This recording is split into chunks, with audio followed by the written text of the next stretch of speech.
大使馆顶层的房间里，这像是个标间客房一样，里面有着2张床。许家烟光光地躺在床上，他已经接受了全面的检查，被白木哥带来的护士擦洗完了身体，已经陷入了沉睡的状态中。深田雪乃则是躺在旁边另一张床上，身上盖着一层薄毯子，骨裂的左肩膀已经被固定住了。疲惫至极的他也已经睡了过去。东洋的一支特殊作战群本来在深田雄武的安排下已经赶赴非洲，但听说莫桑科罗岛上爆发了遭遇战，于是这支特种部队又第一时间朝着这座海岛赶来。以深田雪乃的身体状态，这次大概是要被提前接走的了。苏无忌进门的时候，白木哥已经换下了那一身紫色战斗服，穿回了那件白色的裙子，手腕上还戴着一个碧绿的翡翠镯子。也不知道他换上这一身颜色纯洁的衣服，是不是不想让苏无忌想起自己那不太光明的身份。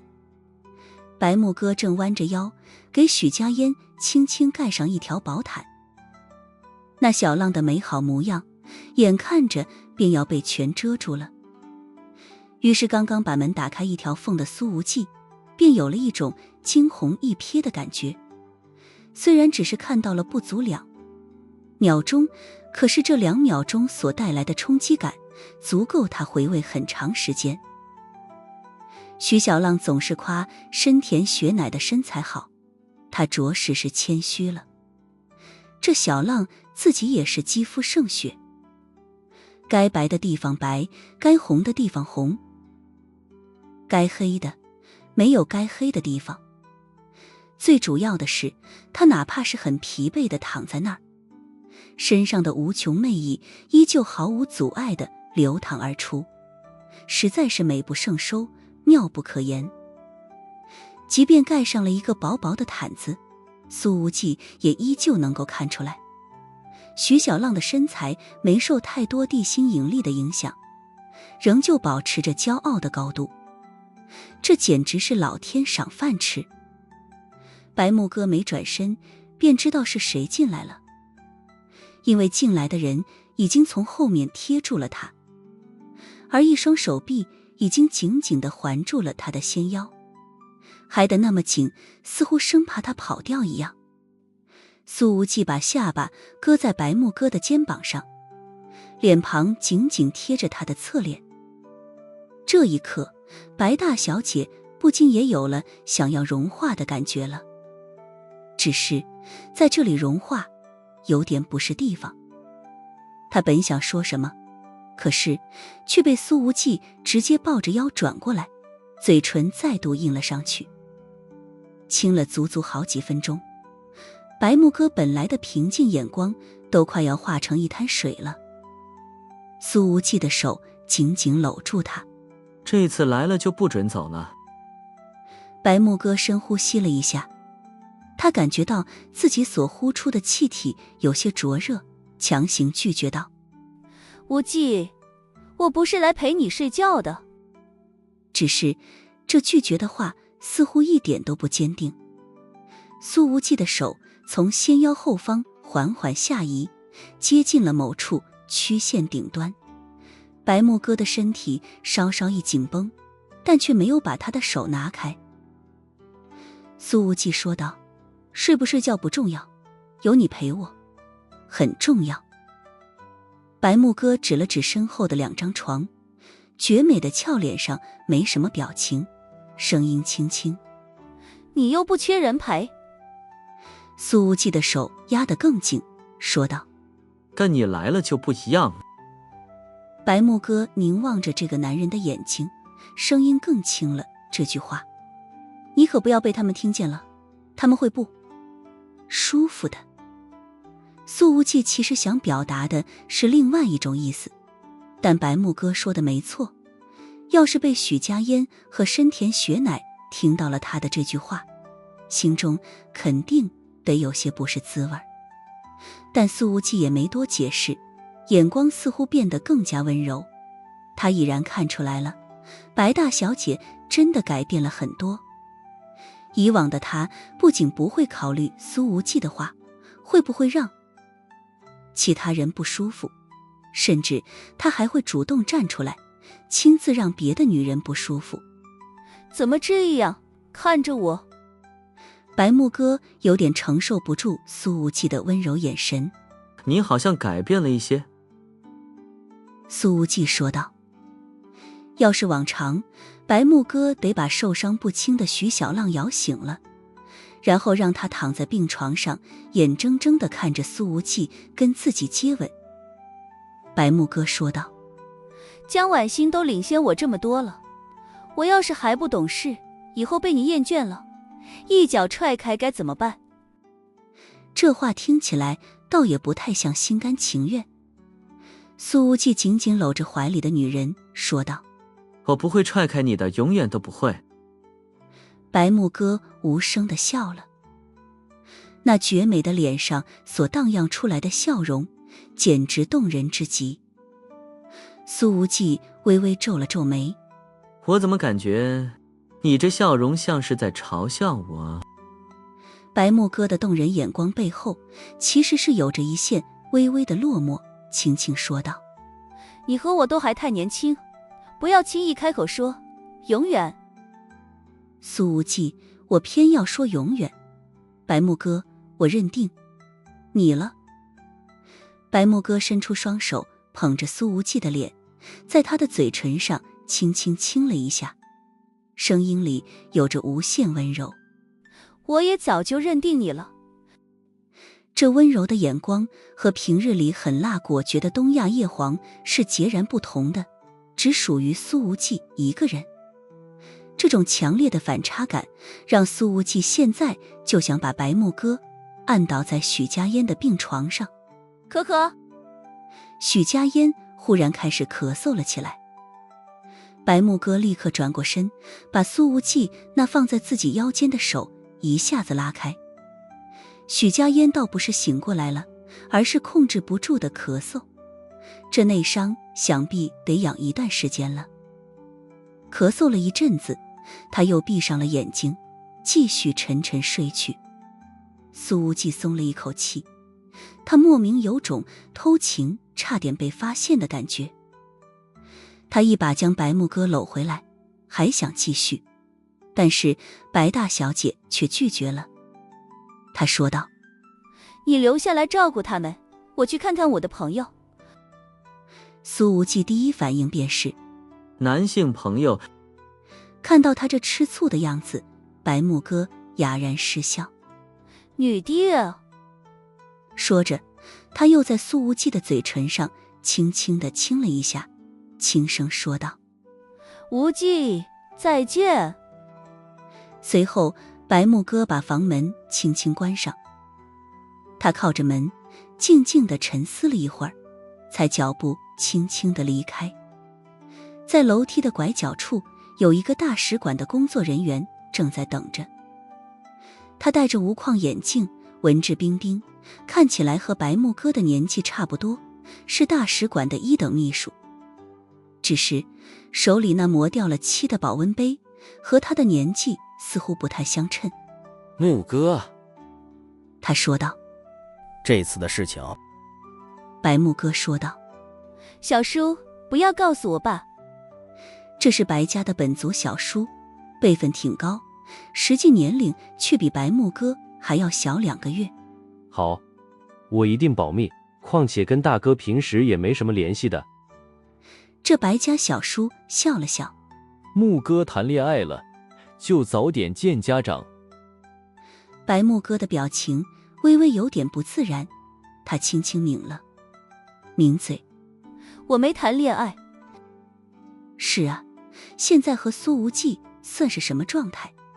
虽然亲都亲了，看都看了，可连异地恋还算不上吧。虽然自己已经认定了他，可是对于什么时候真正回到他的身边，对于回归之后该怎么样面对每天有他也有别的女人的生活，白木哥真的没想好。他本是个对未来生活极有规划的人，可是当那个男人以突如其来的姿态闯进了自己的世界里，白木哥的人生道路开始变得一团乱麻，完全看不清楚接下来该怎么走。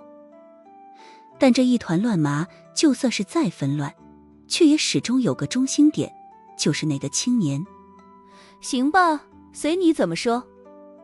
这白家小叔显然已经看穿了白木哥的真实心情，他笑道：这李景色虽美，但路途遥远，穷得要命。除了这个原因之外，我实在想象不出来，你还会因为什么原因来到这座海岛上。白木哥的表情很认真，因为我最好的朋友也来了莫桑科罗。跟家族小叔简单的聊了几句之后，白木哥走出了大使馆。一台车子已经等在门口了，白大小姐拉开车门坐了进去。白家小叔站在门口相送，他往驾驶座看了一眼，随后眼光便是控制不住地一凝，因为他赫然看到坐在驾驶座上的司机居然是这个岛国的新城城统迪乌夫。这场景着实有点超出白家小叔的预料，毕竟作为大使馆的一等秘书，他前天还和大使一起去总统府跟迪乌夫见了个面，绝对不会认错。木哥所说的最好的朋友，不会就是他吧？白家小叔说道。我这侄女有水平啊，连总统都能泡得到。紧接着他像是想到了什么，脸色立刻一变，连忙掏出手机给白木哥打了个电话。一接通之后，他便火急火燎地说道：木哥，你听我说，虽然这迪乌夫是总统，算得上是年富力强，而且我也从来不歧视有色人种，但是白木哥，小叔，我知道你没有种族歧视，但你想表达什么的？白家小叔着急的脸都红了，说道：我虽然没有歧视，但我不支持你和黑人谈恋爱，我相信你爸你妈也是没法接受这个事实的。白木哥没想到本家小叔的脑回路居然是这样，迪顿时哑然失笑，他懒得解释，说道：你认错人了。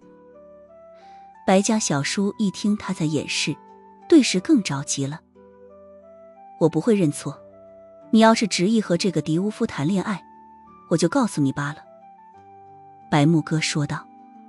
我喜欢的男人在你们顶楼的302房间里。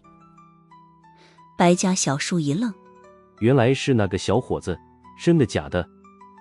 他还是觉得白木哥不太正常，这么直接地表达自己喜欢谁，好像根本不是他的风格。一定还是在掩饰。还有，白木哥这次也不喊小叔了，毫不客气地说道：白东东，你的领悟力要是还保持在这个水平，就算有家族帮忙，你也别想再进一步升职了，留在印度洋的海岛上孤独终老吧。这一刻，白女王的气势终于回来了一些。白东东挂了电话之后，便立刻上楼想要找302的小伙子谈一谈。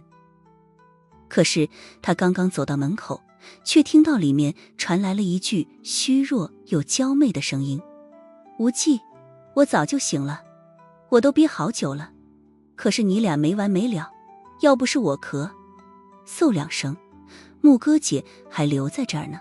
原来你是故意咳嗽的。那个青年没好气地说道：我给你拿尿壶。我不要在床上，我又不是男人，不方便的。那娇滴滴的声音中透着一股能把人的骨头酥化了的媚劲儿。你抱人家去卫生间吗？然后就像把小孩子一样好不好？把小孩子把什么？哐当！白东东手里的保温杯重重掉在了地上。总统先生，白木哥坐在后排说道：没想到现在的你还能亲自来接我。狄乌夫笑了笑，和叶皇的合作是我过去这几年所做过的最正确的事情。白木哥的表情淡淡，似乎看不出真实的心情，不知道是不是想起了什么具体的往事。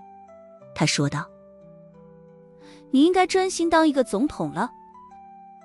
那一股淡淡的冷漠感又回到了他的身上。的确，白大小姐的温柔一面只有苏无忌才能见到。狄乌夫微笑道：我听出了叶皇的疏离感。白木哥，我不是好人，但狄乌夫总统已经站在了光明之下，我们不应该再有任何交集。狄乌夫说道：我从来不认为你不是好人。事实上，如果真的以世俗的眼光来定义的话，越组织也不是好人，但他们却是我最尊敬的人。白木哥似乎对狄乌夫的过往有一些了解，他淡淡的说道：成长于泥泞与黑暗，却心向光明，这很不容易。光明和黑暗本就是相互依赖的。狄乌夫回想着自己的竞选过程，又回想起少年时期所经历的那一切，说道：光明世界可能也见不到太阳，黑暗世界倒是不一定没有光。白木哥微微点了点头。所以我说你会是个好总统。狄乌夫说道：叶皇，你上次推荐给我的炸弹专家，我从他的身上学了不少东西，这次还派上了用场。白木哥，你现在应该和他保持距离了。狄乌夫又笑着说道：年少时期，我曾特别想当一个优秀的狙击手，悄悄打爆所有坏人的脑袋。白木哥看向窗外，似乎懒得再讨论这个问题。你差不多就行了。然而狄乌夫却从副驾上拿过了一个文件袋，递到了后排。这是什么？白木哥并未立刻打开。狄乌夫说道：独家合作协议。白木哥依旧没打开。合作什么？狄乌夫说道：莫桑科罗岛其实是有些资源的，这些东西的储量虽然不算多，但东南亚反而没有，华夏也同样稀缺。这个岛国没有优秀的商人，我想请叶皇独家代理这些资源，不管是赢是亏，最终的入账都和莫桑科罗政府五五分成。这对于独家代理公司来说是一笔稳赚不赔的生意，甚至白木哥若是手黑一点，直接把财务报表上的营收做成负数，更是能大赚特赚。听起来不错的条件，但我不缺钱。白木哥面无表情地说道：你要交换什么？狄乌夫说道：每年我想送1000个莫桑科罗的孩子去华夏读书。白木哥的眼睛里微微闪过一丝波动，但仍旧语气清淡。你更应该去联系华夏大使馆。狄乌夫说道：这个数字有点大，我怕官方不好做，但是要是通过叶皇大人，成功率反而更高。我希望他们学成归来，能好好帮助家乡富起来。白木哥，等他们见到了外面的世界，可能永远都不回来了。狄乌夫笑道：那就不回来好了，他们本该拥有更加光明的未来，而不是永远困守在这印度洋的海岛上。白木哥轻轻点了点头：我不承诺呢，一定帮到你。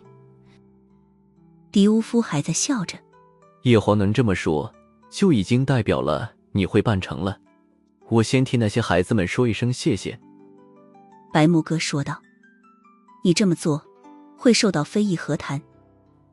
合的，把全岛资源由一家公司来垄断，所有人都会认为这公司是迪乌夫自己开的，还不知道得从中贪没多少钱。以前的总统们都是这么做的。迪乌夫说道。为了这座岛的未来，我承受一些非议和攻讦，没什么问题。白木哥拿出了合同，看了2眼，把一个数字改动了一下，随后签了名字。28分成，他说道。8成留给莫桑科罗政府，设立助学基金。这个举动明显超出了迪乌夫的预料，没有人愿意和钱过不去。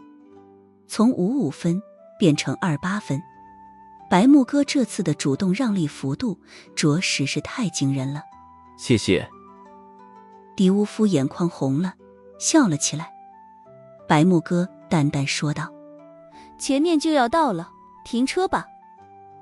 他下了车，走到了驾驶座旁边，看了看迪乌夫那发红的眼睛，淡淡说道：你会是个好总统的，活久一点吧。说完，他转身朝着营月所在的酒店走去。迪乌夫在后面喊道：你也是个好人，我一直都这么认为。白木哥站定脚步，转过身，面无表情地说道：我并不在意别人觉得我是不是好人，除了他。说完，他便走进了酒店里，看了看房间号，随后推开了走廊尽头的一间房门，径直走了进去。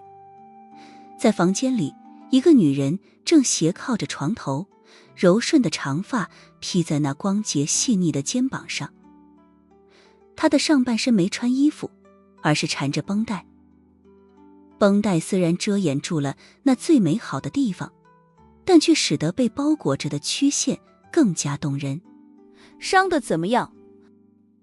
白木哥问道。鸽子也来了。晨曦拉上被子遮了一下，说道：刚刚缝了针，肩胛骨被匕首插裂了，静养就行，不用手术。这语气里完全没有劫后余生的心悸之感，似乎那些危险对他而言只是家常便饭。此时的晨曦并没有戴口罩，面色有明显的苍白，但那张容颜上挑不出任何的瑕疵。和之前区别是，此刻他洗掉了眼妆。之前戴着口罩的时候，他给自己画了浓颜系的眼妆，此刻卸了妆，竟是变成了淡颜系的样子。清秀可人，宛若一朵静静盛开的山茶花。他应该是想要通过这眼妆来实现稍稍的易容，但这并不能瞒过某些老手的眼睛。譬如苏老板，后者天天在夜场厮混，对于浓妆妹子们的甄别可太有心得了。就晨曦这个妆，苏无忌当时一眼就能看出她本来的眉眼是什么样子的。晨曦随后看着走进来的白裙姑娘，那好看的眼睛里忍不住地掠过了一抹亮光。鸽子，你好像哪里变了。白木哥看着眼前的漂亮姑娘，坐在床边说道：我变了也没变。晨曦倒是很敏锐，微笑着问道：恋爱了？白木哥摇摇头：没有。晨曦，我不信，有空带我见见。白木哥轻轻抿了抿嘴唇，眸光微敛：我其实没想好。看着好姐妹的反应，晨曦越发好奇，能把我们家鸽子迷得神魂颠倒，我倒是真想见一见这大叔是什么样的了。白木哥，你怎么就认为一定是大叔呢？晨曦说道：以你的性格，肯定会觉得同龄的男生很幼稚，只有那种在阅历和实力上全面超过你的男人，或许才有让你倾心的可能。白木哥轻轻点头：和我年龄确实不一样。比我还小几岁呢。陈曦微笑，不准备带我见见吗？让我这个好闺蜜替你把把关。白木哥言不由衷地说道。八字没一撇的事情不用把关。陈曦说道。那等你结婚的那一天，总得需要伴娘吧？白木哥微微垂眸，摇了摇头。不一定会有那一天了。陈曦以为自己问到了白木哥的伤心处，语言变得有些小心翼翼了起来。这大叔有家室了。白木哥哑然失笑，却不置可否。陈曦的表情柔和，眼湖中波光轻动。鸽子，你那么聪明，别做傻事。白木哥没回答，而是接了杯水，放到了陈曦的嘴边，问道：你这次出来受了伤，回去跟你爸爸怎么交代？她从来不是一个会照顾人的女人，对同性更是没有丝毫耐心，但对待陈曦却完全不一样。陈曦喝了一口，说道：如果他问起，我就说是来非洲考察咖啡豆，不小心从摩托车上摔下来了。白木哥，你这样说，你爸能信？其实他不会问我去了哪里，甚至都不一定能发现我受了伤。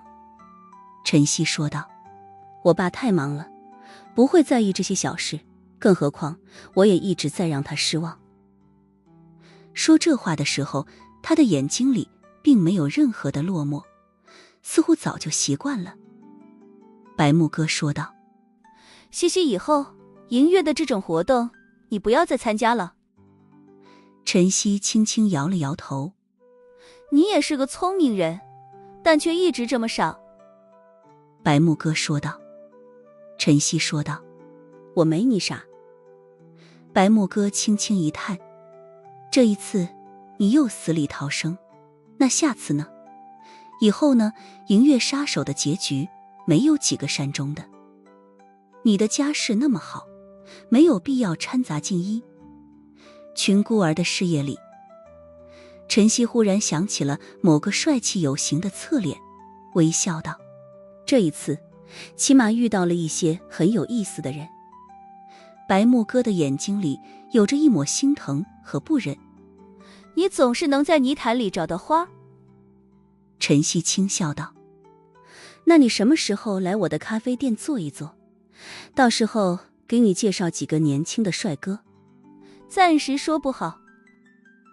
白木哥轻轻摇了摇头。但国内其实挺好的。陈曦一语双关地说道：累了就回来。白木哥轻声说道：会的。陈曦说道：对了，我马上要在灵州开一家分店了，装修都快完成了。灵州吗？白木哥问道。由于某个青年的缘故，他一听到这个地名，心中就本能地涌出亲切感来。陈曦说道：就在云烟湖边上。在云烟湖岸边这种超白金地段开咖啡店，似乎陈曦大小姐压根不考虑收回成本的问题。白木哥的眼睛里明显流露出了一抹异动。那一定要去你的店里坐一坐。坐一坐？为什么选择在灵州？陈曦的眼帘微垂，自嘲地笑了笑。我想离首都远一点。东洋的那一支特殊战斗群乘坐专机来了莫桑科罗岛，准备把受了伤的深田雪乃接回去。深田雄武虽然有些时候把女儿当成了工具，但毕竟对亲闺女还是比较上心的。苏无忌相信，如果是叶璎珞受伤的话，他可不会有此待遇。啧，真是可惜。许家嫣说道：多好的机会，可以吃掉小天天，你却浪费了。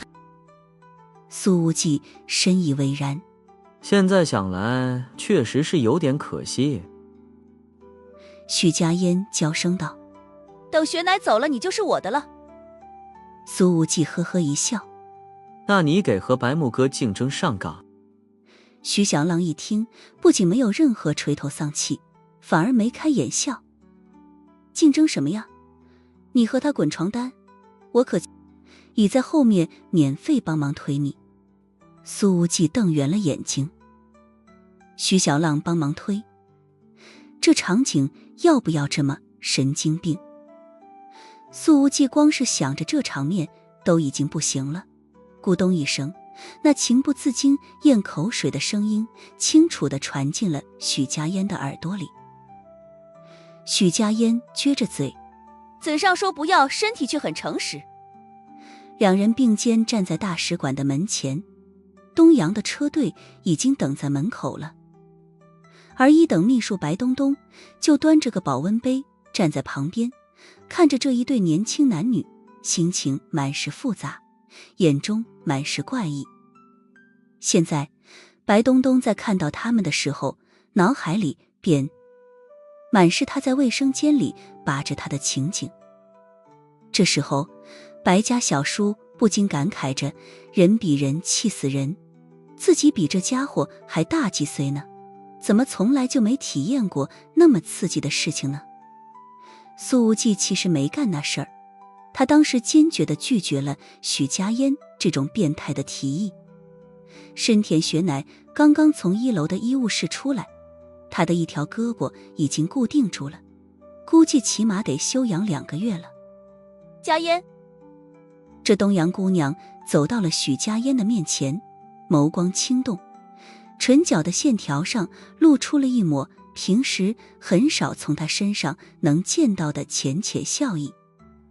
似乎他觉得自己这次的提前离开能给苏无忌和徐小浪创造出一些机会，因此而觉得很满足。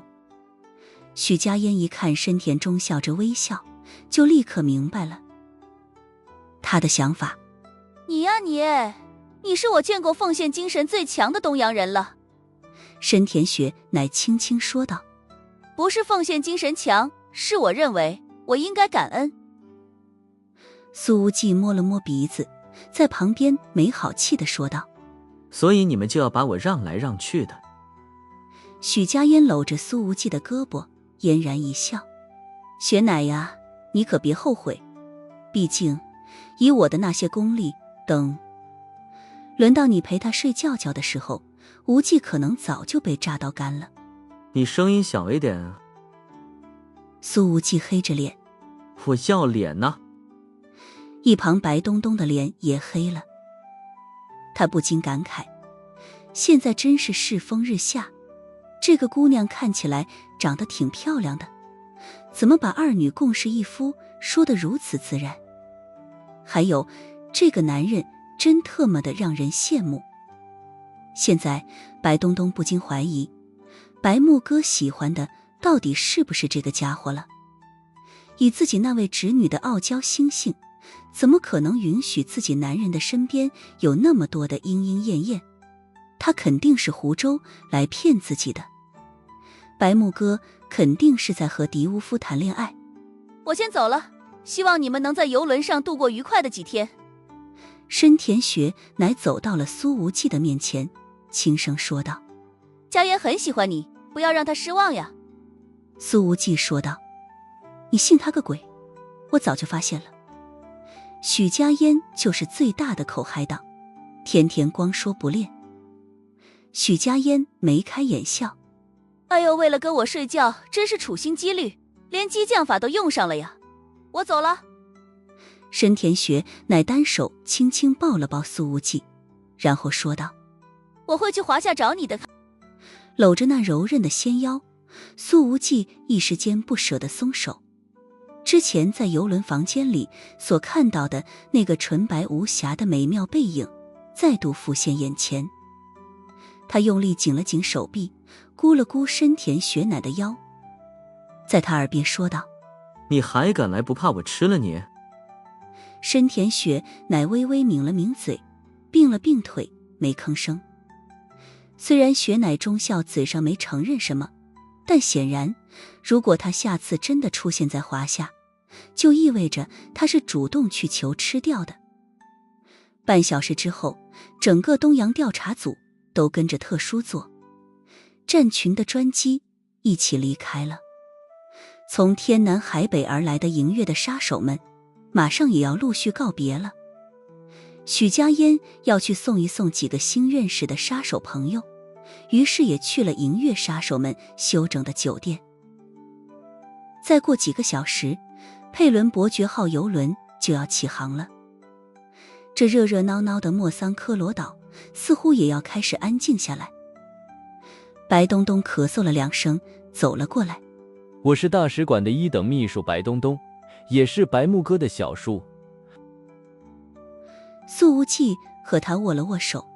没想到咱们关系这么近，我和木哥姐弟俩的关系都很好。白东东似乎已经认定了苏无忌不是白木哥的意中人了，他说道：老弟，虽然咱们年纪差不多，可按辈分来说，我算是你们的长辈了。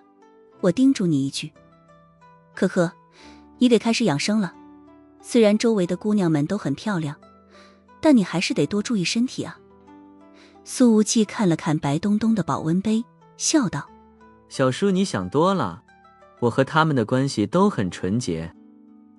白东东呵呵，我信，我真信，我真信。然后他搂着苏无忌的脖子，小声说道：老弟，你能不能传我几招，教教我该怎么吸引姑娘？实不相瞒，我虽然是白木哥的小叔，但母胎单身，从18岁就开始保温杯配枸杞，喝了这么多年一直没派上用场过。而这个时候，一台车在大使馆门前停了下来，司机率先下来帮助打开了后门。一个身穿黑色运动装的姑娘出现在了非洲的晨光下，她的长发披肩，身段窈窕颀长，个头大概1.72米，气质绝佳，哪怕脸上戴着口罩，也仍旧是那种在人海中一眼能够找到的美女。这一次，她甚至已经把眼妆给卸了。好漂亮啊，我的天！白东东下意识地说道。紧接着，他看向了身边的青年，表情变得艰难了一些。这个不会也是来找你的吧？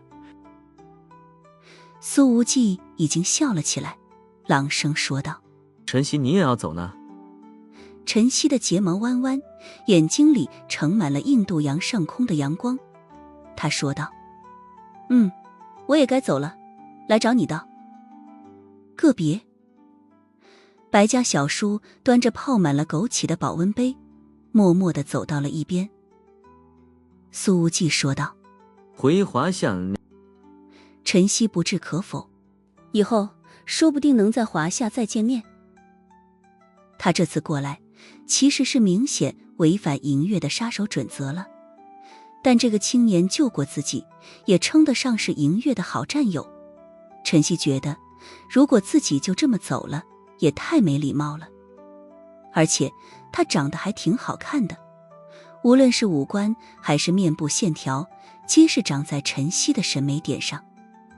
尤其是在过去的一夜里，晨曦在半睡半醒之间，总是时不时地回想起自己倒在他怀里的时候所看到的侧脸。梦醒时分，他竟是感觉到了一种以往很少出现在身上的孤单感。苏无忌看着那双好看的眼睛，忍不住的低声说道：多好看的姑娘，以后别再干银乐这行了，万一香消玉殒了多可惜。晨曦轻笑道：不做这个工作，我还真不知倒去干什么呢。苏无忌说道：要不我出钱，你去开个咖啡馆，你就始终不要摘口罩，保持神秘感。有你这样的咖啡西施在，生意肯定好到爆炸。听了这话，晨曦的表情一愣，随后哭笑不得，因为他真的开了好几年的咖啡馆了。等你什么时候不再当暗影天王了，我就退出银月，怎么样？晨曦笑了一下：这算是我们的约定。苏无忌摊了摊手：可我万一成为众神之王了呢？陈曦的表情却认真了许多，他凝视着苏无忌的眼睛，说道：我很期待那一天的出现，到那时候，黑暗世界一定会变得更加美好。那你太过奖了。苏无忌说道：我可不是像你们一样的理想主义者。我该走了。陈曦犹豫了一下，说道：拍个合影吧。这又违反杀手准则了。苏无忌显然是知道营月里有一些乱七八糟的规定的，他问道：这样合规矩吗？陈曦说道：规矩没有朋友重要。显然以他谨慎的性格，能说出这句话来，就意味着真的把苏无忌当成了自己的朋友。来拍个合影。苏无忌比了个剪刀手，咧嘴一笑。陈曦与他并肩而立，用没受伤的那只手举着手机，按下了拍照键。照片中，他的眼眸里映着蔚蓝的天空，长发上吹过自由的风。我要去机场了。陈曦微笑道：再见，朋友。苏无忌说道：都说了是朋友，可我还不知道你的名字呢。陈曦笑了一下：等再见面的时候就告诉你。他挥了挥手，上了车，并没有再往窗外看一眼。直到车子开出很远，陈曦才拿出手机，看着相册里的合影，轻轻摇了摇头，眼神里很少见的带着一抹怅惘。很难再有再见的一天了。陈曦轻轻自语。他这一辈子遇到过很多人，绝大部分都是擦肩而过，然后各自消失在茫茫人海，再无任何的交集。而自己走上了这一条充满了孤寂的路，已经习惯了不断的告别，除了和自己一起长大的鸽子之外，注定不该有任何的朋友。所有和银月杀手有关的朋友都会被拖累，都有可能面临着无穷的危险。难得遇到一个有意思又有故事的大男孩，但可惜也是到此为止了。这一张比着剪刀手面带微笑的照片，就足以概括这一场短暂的相遇了。在这炽烈灿烂的骄阳之下，在这波澜壮阔的印度洋上，这一战银月看似大获全胜，但损失着实不轻。杜卡罗虽然被打得元气大伤，而银月显然也要沉寂一段时间了。除了伤势较重的个别杀手们需要留在岛上养伤之外，其余的杀手们就地解散，以各自的身份通过各种交通工具回到常驻地。银月就是这样，极少聚成一团火，似乎从来都是散作满天星，每个人都能化作一弯星月，用微弱却皎洁的光芒照亮一些不幸之人的前路。很多人的人生道路都因银月而改变，譬如这座岛国的总统迪乌夫，他此时正站在机场外面，目送着一架飞往北美的客机起航。在这架客机上，除了普通的旅客之外，还乘坐着5个受了轻伤的银月杀手。他们来到了这儿，大战一场，然后悄然离开，看似什么都没有留下，却改变了这座岛上很多人的命运。我说过你会是个好总统的，现在看来确实如此。一道声音在迪乌夫的身后响起，他转身一看，正是银月的那位中年指挥官。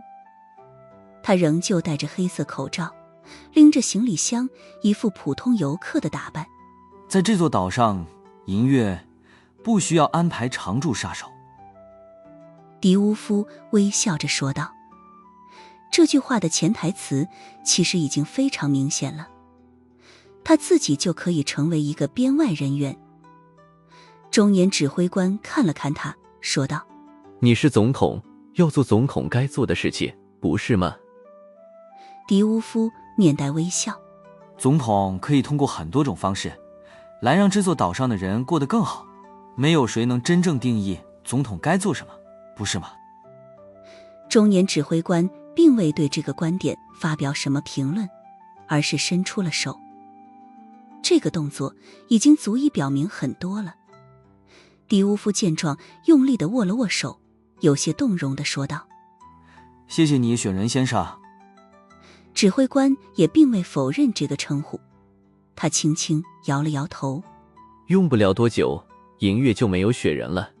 雪人即将退休，会有新的指挥官上任。迪乌夫说道。可你应该还在当打之年。您？指挥官说道。老伤时不时复发，日夜都在折磨我的身体。我现在已经没有精力继续待在这个位置上了。看着对方那有些微微泛白的鬓角，迪乌夫的眼睛里有着一抹不忍和难过。他清楚地记得，当年银月雪人把自己救出去的时候，已经不是雪人，而是血人了。当时的他还那么年轻。迪乌夫压下心中的波动情绪，随后问道：指挥官先生，在你退休之前的这段时间，是对新任指挥官人选的考察期吗？还没定下来。指挥官说道。我希望找到一个合适的人来延续银月的事业。他并未说明到底有没有具体的人选。话音落下，他已经转身准备离开。迪乌夫沉默了几秒钟，说道：雪人先生，我希望你能长命百岁。指挥官笑了一下，没有回头。一定会的，再见。说罢，他大步走向小小的候机楼。半小时之后，指挥官登上了一架去往欧洲罗尔斯国的航班。头等舱只有一个人，看长相应该是个东亚姑娘，典型的黑长直美女，不知道是不是来自华夏。她正低头看着书，整个人的气质显得很是恬静。雪人的座位是经济舱紧急出口旁边的位置，飞机上的旅客并不多，一共也就50来人。登机之后，他便给自己戴上了眼罩，很快进入了睡眠状态里。这一段时间以来，为了应对与杜卡罗的这一场决战，雪人几乎不眠不休。但是他的疲累从来不会在其他银月同僚的面前表现出来。过了1个小时之后，雪人的眉头皱了皱，随后醒了过来。现在脊椎处老伤的疼痛让他很难睡个整觉。终于醒了。一道声音从旁边的座位传来：我看你太累了，怕打扰到你，让你补个觉，不然以你现在的状态，咱俩要是打起来，别人会说我欺负你。雪人扭头一看，旁边坐着一个看着报纸的男人。他把报纸放下来，露出了一张中年男人的脸。此人看起来40几岁，棕色的头发，鹰钩鼻子非常夸张，发际线挺高的，脑袋顶上的头发有些稀疏。你是谁？雪人问道。我是来抓你的人。这是鹰钩鼻淡淡说道。你可以叫我麦耶斯。雪人微微一笑。来自哪里？不会是杜卡罗，那个始终藏着不露面的8星猎杀者吧？麦耶斯摇了摇头，嘲讽地说道：杜卡罗还没有资格用他们的评级体系来评价我的实力。雪人说道。我感觉得出来，你很强。麦耶斯说道。那你能不能感觉得出来，我是否能活捉你这个银月指挥官？雪人微微皱了皱眉头。这是在客机上。他们一旦真的打起来，所形成的静气余波都会让这飞机失控坠落。那你觉得用这飞机上的所有人来交换你的性命，是不是一件很划算的事情呢？麦耶斯淡笑着说道。他明知道身边的乘客是银月指挥官，却没有丝毫发怵，而是自信满满，似乎觉得自己一定能拿下他。而雪人也能够感觉到，从麦耶斯身上散发出来的这种自信，并非狂妄自大，而是有着强大的实力作为支撑的。雪人说道：我并不在意这艘航班会不会坠机，银月也从来不在乎波及普通人的性命，况且如果坠机，您也得死。麦耶斯说道：你撒谎了，银月在动手的时候一直顾忌着普通人。雪人呵呵一笑：那你肯定是没读过银月的杀手准则。麦耶斯说道：准则是一回事，怎么做又是另外一回事。雪人淡淡道：如果能杀了你，我不介意让这飞机上的所有人都死掉。麦耶斯说道：那你不妨抬头看看，在你的左前方第5排有个扎着蝴蝶结的18岁少女。雪人看到了，那个女孩似乎正在和旁边的母亲小声地聊着天，透着满满青春的味道。然后呢？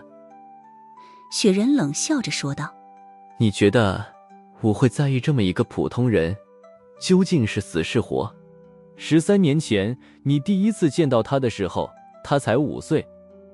麦耶斯说道。什么？雪人的眼睛终于出现了一抹波澜。之前在这个麦耶斯没把杜卡罗8星放在眼里的时候，他的眼睛里都没有出现任何的情绪波动。可是现在，他又忍不住地抬头，又看了那女孩子几眼。5岁的孩子，当时却已经丢了4年了。麦耶斯说道：你在阿姆斯特丹救了他，把他交给了身在罗尔斯的父母。恰巧这个女孩18岁的成人礼，就是一场莫桑科罗岛的旅行。雪人口罩下的面庞没什么表情，声音却冰冷如亘古不化的寒冰。你们真该死1万次。他并不是不在乎航班上所有旅客生命的人，这些年来，银月的大部分行动都会避免伤及无辜。但是看到这个被自己救过一次的女孩已经长了这么大了，雪人真的不忍心再看到她的花季生命凋零在印度洋的海浪里。麦耶斯打了个响指：威胁有效，很好。雪人沉声说道：我跟你们走，但你们保证不许伤及任何人。麦耶斯笑道：事实上，那个女孩并不知道她已经处于危险之中，她也许永远不会知道，在她这一生中，有一个人默默地拯救了她2次。雪人摇了摇头：你们不是杜卡罗，杜卡罗上上下下都没有这个脑子。在银月和杜卡罗大战期间，莫桑科罗岛上竟然还有这种级数的高手旁观，想想确实让人倒吸冷气的。不过，如果这个麦耶斯在莫桑科罗岛上对自己动手的话，成功的概率可要低太多了。就算对方绑架了那个罗尔斯女孩当作人质，可是在陆地上，银月有的是办法来营救。可此时身在空中，雪人几乎毫无办法。对方以有心算无心，银月的这一代指挥官居然被算计得死死的了。麦耶斯冷笑着说道：当然，杜卡罗算什么？一群猎狗而已，能有什么脑子？这语气里满满的轻视。雪人说道：你还是不愿意透露身份，谢。麦耶斯看了看他，淡淡说道：不过你这种人物倒也是有资格知道我是谁。说罢，他停顿了2秒，才说道：禁锢黑渊裁决庭第6禁卫麦耶斯。雪人的眉头一皱，禁锢黑渊裁决庭。显然他听说过禁锢黑渊的名字。麦耶斯说道：你刚刚念了2个名字，听起来你似乎对我这个第6禁卫不太重视。雪人摇了摇头，目光凝重，没有多言。麦叶斯说道。你或许觉得就我一个人，应该也还好对付。说完，他拍了拍前座的靠背。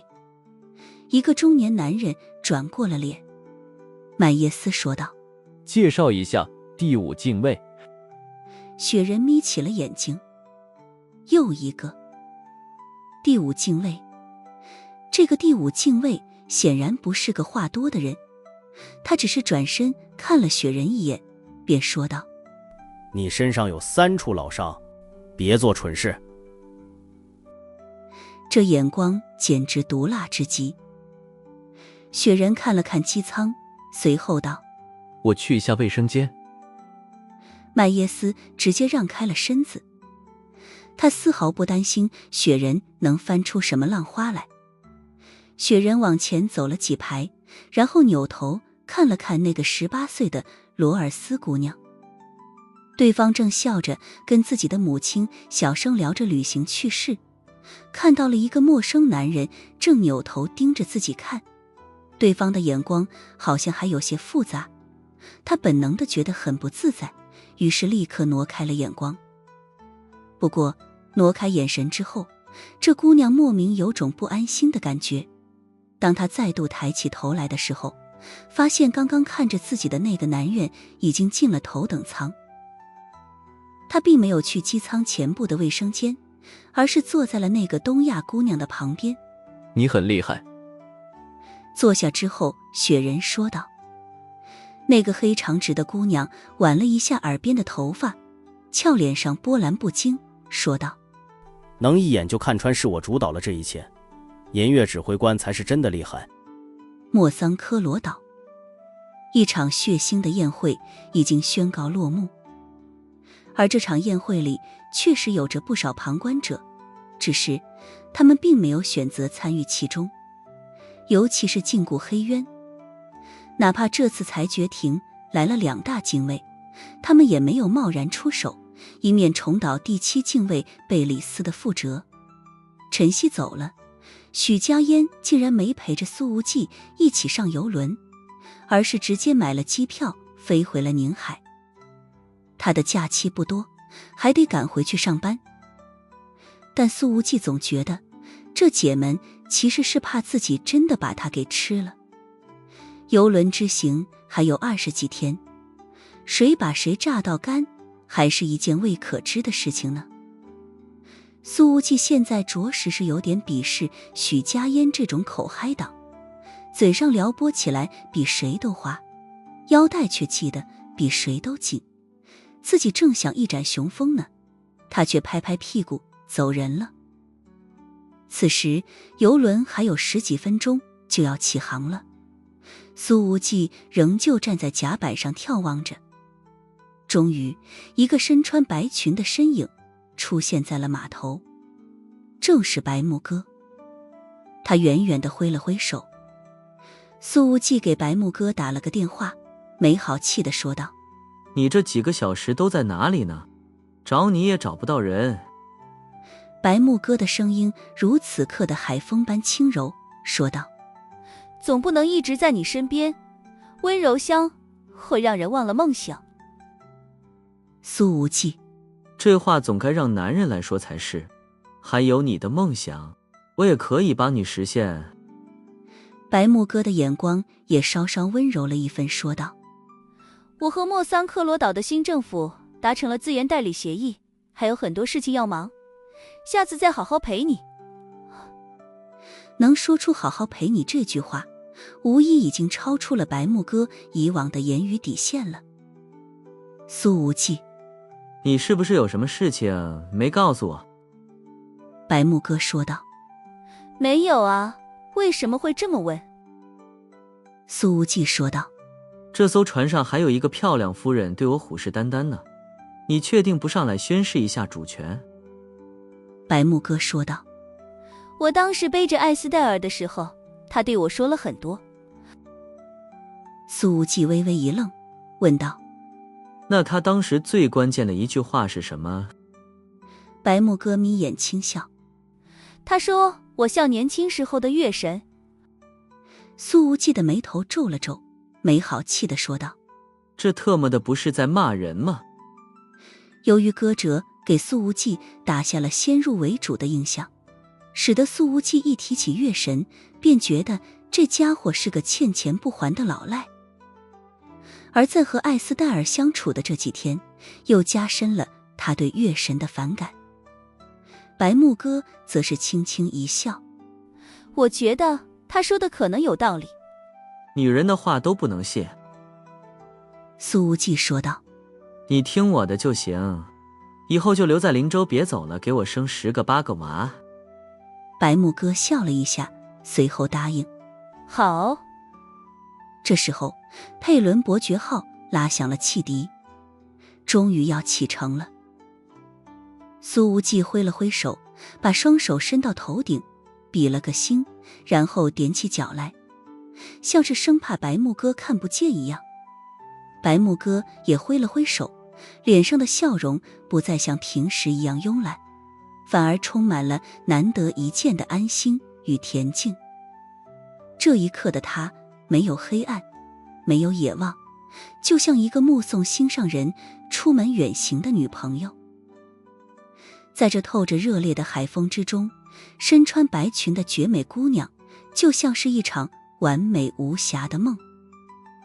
苏无忌站在甲板上，一直摆着手，直到再也看不清站在港口的白木哥，才回到了空荡荡的套房里。由于原先的房间被烧毁，他已经换到了之前那位建材大佬洛塔斯和女明星达利亚居住的房间。许家烟的欢声笑语已经听不见，而深田雪乃的瓷白肌肤也不在眼前。游侠神殿的伙伴们也都乘机返回欧洲了，已经习惯了喧闹的苏无忌，竟然也难得地感受到了寂寞。妈的，只有小庞陪着。正当苏无忌换好了衣服，准备去楼下普通舱的泳池里看看有没有漂亮姑娘养养眼的时候，敲门声响了起来。是我。这是艾斯戴尔的声音。苏无忌只是穿着泳裤直接打开了门，于是穿着浴袍的杀手教官便出现在了眼前。他的头发没有盘起来，而是柔顺地垂下，那张高贵绝美的俏脸之上也没有了拒人于千里之外的距离感，眉眼之中则是透着一抹平日里很难从他脸上看到的亲切。似乎在并肩作战之后，艾斯戴尔与苏无忌的关系已经变得截然不同了。你要去游泳？艾斯戴尔问道。他那光洁细腻的脖颈暴露在外，锁骨和胸口的起伏形成了动人的连锁弧线，浴袍下摆的小腿白滴发光。此刻的艾斯戴尔完全不像是个高贵的天神夫人，而是一个可亲的邻家姐姐。苏无忌说道。实不相瞒，我是打算去看看普通舱有没有什么美女。艾斯戴尔微笑道。那一起吧，我也喜欢看美女。苏无忌一边给自己穿上浴袍，一边说道。你难道不应该喜欢看帅哥吗？艾斯戴尔深深地看了苏无忌一眼，随后转身，一边走着一边说道。在以前很长一段时间里，我都觉得美女比帅哥好看多了，但最近这个观点又有些稍稍的转变。他的脚步挺慢的，似乎由于伤势未愈，就连说话的节奏都放缓了不少。听了这句话，苏无忌的脚步微微一顿。他说道。戴尔姐姐，我总觉得你这句话好像意有所指。艾斯戴尔走在前面，留给苏无忌一个美好又性感的背影，只不过是闲聊几句而已。苏无忌眯着眼一笑。那咱俩的爱好一样，我也觉得美女比帅哥好看多了。说完，他跟在艾斯戴尔的身后，只是欣赏着那完美的背影，并未与之并肩而行。苏无忌知道，像是月神夫人这种地位的大佬，没有一句话是无用的闲篇。与此同时，白木哥一直静静而立，直到那艘游轮越来越小，在视野中完全消失不见，才把目光收了回来。他摆手眺望的时间，起码是苏无忌的5倍以上了。一台迈巴赫 GLS 已经停在港口外面许久了。白木哥走到了车边，拉开后门上了车。在这遍地破车的莫桑科罗岛，能出现这种昂贵的新款迈巴赫，明显是一件稀奇的事情。男人都是负心的东西。一道声音在车子的右后座响起：你在港口看了他多久？他在船上又看了你多久？白木哥坐在左后座上，声音淡淡：直到我看不清他，他还一直在对我挥手。呵呵，我刚刚霸占了你几个小时，没有让你去送他，你会因此恨我吗？右边的人说道。霸占这个词真离谱。白木哥冷笑了一声，语气微嘲地说道：我和你根本不熟，所以还远远谈不上恨，顶多是觉得有点。顿了顿，他给自己找了一个用词：惹人厌。惹人厌，呵呵，现在敢这么说我的人可不太多。右边的人说道：这让我越发喜欢你的性子了。白木哥淡淡说道：我并不想成为你，更不想成为你身边的人。右边的人丝毫不因为这拒绝而生气，仍旧微笑着说道：艾斯戴尔给你的评价是很像我，我觉得他没有说错。之前艾斯戴尔在评价白木哥的时候曾经说过，白大小姐很像曾经的月神。没错，此刻在白木哥身边的竟是那位月影神殿的创始人，黑暗世界的顶级天神之一。只是和其他喜欢抛头露面的天神大佬相比，月神明显低调许多，几乎从不在公众场合露面，也几乎没人知道这位天神到底长得是什么样子。没想到此人竟然出现在了莫桑科罗岛，还找上了白木哥。白木哥的声音之中没有任何的情绪，他说道：其实我并不认为这是一句夸奖。你想不想走我的路？月神问道。白木哥的表情冷漠：谢谢，我有我自己的路。在过去的几个小时里，这句话月神已经问了10几遍了，白木哥也始终在拒绝着，丝毫不给这位神秘天神任何面子。月神说道：那是你自以为的路，以前的艾斯戴尔也认为他能走出属于自己的一条路，还不是得依附于我。即便是银月，也始终只是一个小众组织而已，能成什么事？白木哥轻轻地皱了皱眉头。这句话的语气让人有些不舒服，不像是你这样的天神级人物所能说出来的话。我想，如果艾斯戴尔小姐听见你刚刚说的这句话，一定会觉得难过的。月神微笑着说道：这种话我已经当着他的面说了无数次。白木哥直截了当：你在 PUA 他姐哦。月神呵呵一笑：你们这些女人真是无聊，如果我说的是事实，你们却认为是打压，那么日子真没法过了。我一直支持取缔世界上所有女权组织，把所有女权主义者送去枪毙。你在偷换概念，这和女权无关，只和尊重有关。白木哥说道：我和戴尔姐姐接触不多，但我觉得她似乎比你更值得尊重。月神哈哈大笑，花枝乱颤。如果雪人一直坐在指挥官的位置上，银月的上限也就那样了。凡是理想主义者都没有好下场的。月神说道：我在黑暗世界里待了这么长时间，所悟到的最接近真理的一句话便是，想要在混乱的世界里活得更久，只有丢掉理想，把自己变成一个彻头彻尾的功利主义者，白木哥摇了摇头，皱了皱眉头。在几个小时之前，他断然不会想到月神竟然会是这样的一个人。双方接触的时间不长，但月神的一些言论却让人无比反感和厌恶。如果这是一场相亲局的话，白木哥可能已经把水泼到对方的脸上了。这样的人怎么可能创立月影神殿，成为新时代的12天神之一？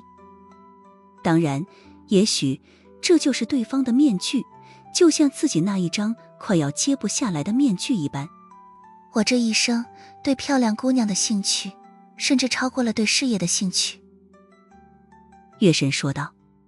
但我一直喜欢那种事业心强的女孩，譬如曾经的艾斯戴尔，譬如现在的你。我心有所属。白木哥直截了当地说道。随后他看了看身边的强大天神，又补充了一句，并且取向正常。